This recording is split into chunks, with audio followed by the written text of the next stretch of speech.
Okay, continuing on with scene 2, assessor number 2, armed with their home energy assessment tool. They've done the winter heating and summer cooling sections, and now they move on to the hot water section.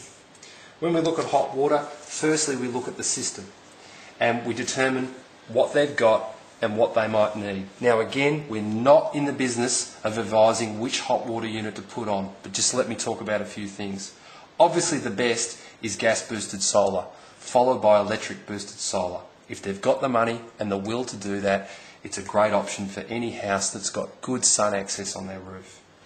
The next best option is a 5-star natural gas unit, either instantaneous or a storage system. Remember, with instantaneous you need to be careful with the advising on low flow shower heads, because sometimes they fail and don't work. But the thing about hot water units is this: gas is better than electric. If they've got an electric hot water unit, this is an absolute no-brainer of a recommendation that you can make if they're on natural gas to transfer across to 5-star natural gas. If they're not on natural gas, then the heat pumps and things like that come in, but leave those discussions to me in the post-assessment phone call. So, make an observation of what they've got, and remember that solar is best, followed by 5-star natural gas. What else you need to do with hot water? Well, you need your bucket, you need your flow cut measurer, and you need your thermometer. The thermometer to check the hot water temperatures coming out of the taps in the bathrooms, the kitchen, and check the hot water temperature coming out of the tap closest to the hot water unit and follow the instructions. You know how to use that. For storage units, about 60 degrees is ideal. Probably coming out of the tap, that means around about 55. And for instantaneous units, about 45 degrees is ideal. You use the flow cut measurer to measure the hot water flow rate coming out of the taps in the kitchen and the bathrooms, because they're the most frequently and commonly used. And in the shower, we use the bucket and stopwatch method to test the amount of water that's coming out of the shower. Usually I do it for about 10 seconds and multiply the amount in the bucket by 6, and that gets me my per minute flow rating. For showers, we're looking at around about 8 litres per minute is the ideal. For taps in the kitchen and vanity units, somewhere between 4 and 6 is fine. Often you'll find these flow rates getting up above 15 litres per minute, and again it's a key recommendation you can make when you come back to the table with Assessor 1 at the end. So, then we look at the shower itself. Like I said before, 7 to 8 litres per minute, and what we're looking for behaviourally is 4-minute or less showers. This is another no-brainer area. Like the ceiling insulation, the shower, reducing the flow rates and reducing the amount of time spent is one of the key things we can do to save energy in the home. Okay, staying with Assessor 2, you're now up to areas 5 and 6, electrical appliances and standby, and clothes washing and drying.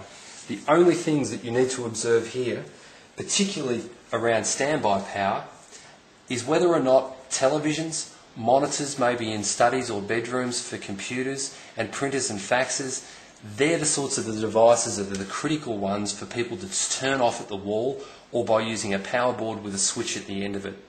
These are the things to observe. If you see blinking lights on products and electrical appliances all over the house, you know that standby is a recommendation that you can make for them to adopt. Clothes washing and drying. The key thing to note here, Assessor number 2, is whether they have a front loader or a top loader, but again, you're not about recommending getting new products like that because they're costly. Assessor 1 will determine whether or not they're washing in warm or cold water. Remember, if they're using warm water, 80% of the energy used in the cycle is going into heating the water, not actually spinning the clothes and making them get dry.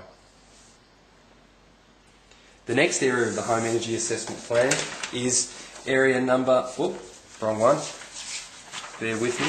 The next area is fridges and freezers. And again, there's not a lot you can advise here. The one thing that we do though in fridges and freezers, we run around and put thermometers in the different fridges and freezers in the house.